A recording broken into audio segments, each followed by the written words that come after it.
Hello and welcome to The Explainer. Today, we're going to take a snapshot of our world. By pulling together real headlines from just a single 24-hour period, we're going to try and piece together the story they tell when you see them all at once. So, what does one day on Earth really look like? It sounds like a simple question, right? But the answer? Well, it's anything but. If you could see everything happening all at once, what would you find?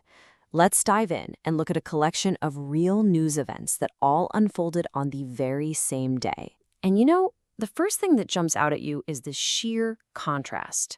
Our one day is a mosaic, a puzzle of completely different human experiences, all happening in parallel. It can feel almost impossible to square them all. And this is where it gets kind of jarring. On the one hand, you have the head of the United Nations sounding this desperate alarm about people starving.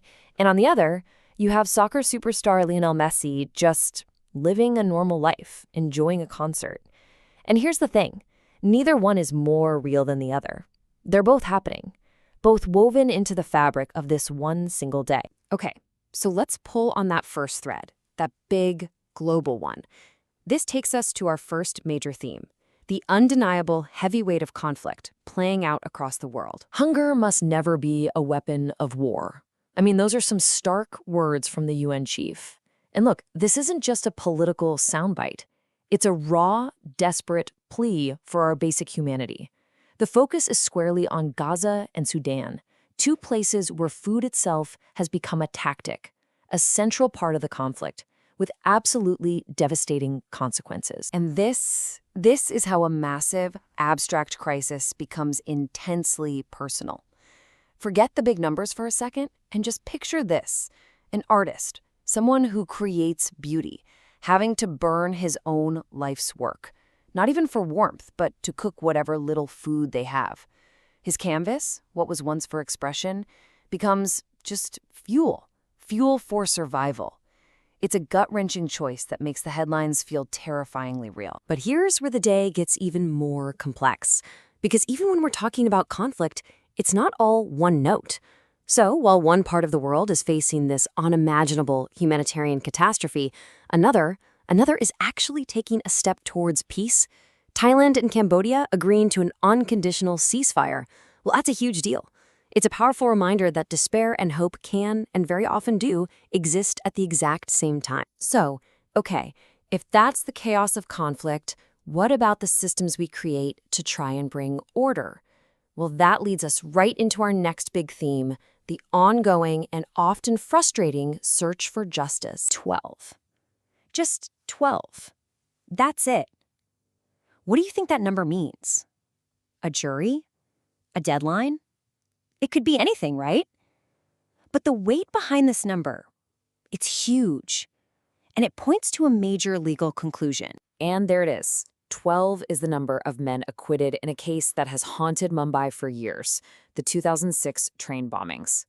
After all this time, the Bombay High Court came back with this stunning verdict, and they didn't mince words. They said the prosecution had, and I'm quoting here, utterly failed.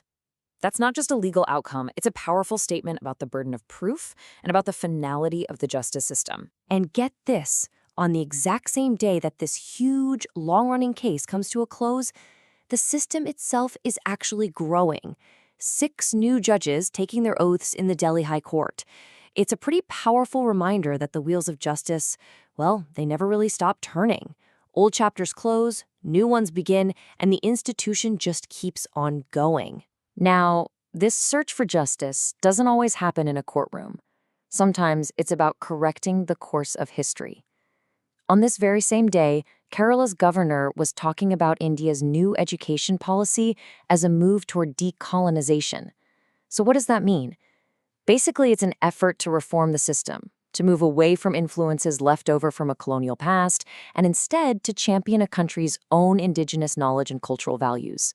It's a different kind of justice, but a powerful one. All right, so we've seen massive global conflicts and these big foundational legal systems. But what about just getting through the day?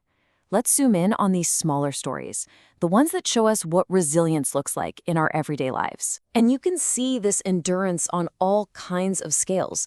First, you've got the collective grit, right? The entire city of Mumbai just dealing with flooded streets and traffic, a shared struggle they know all too well. Then you have individual resilience, the injured cricketer, Rishabh Pant, sending support to his team after his own heroic game.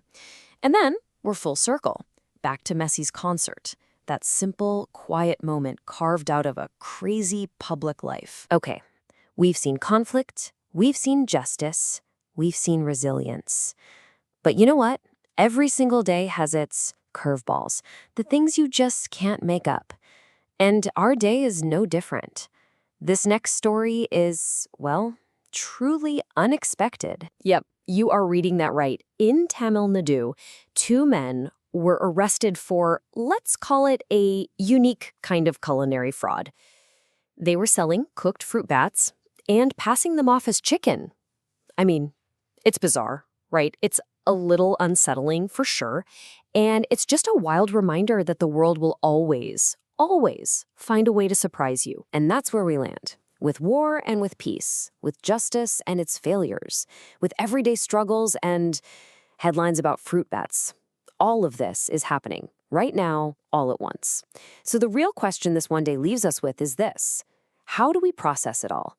How do you build a coherent worldview when the world itself is a mix of the profound, the mundane, and the utterly strange? It's definitely something to think about. Thanks for joining me on The Explainer.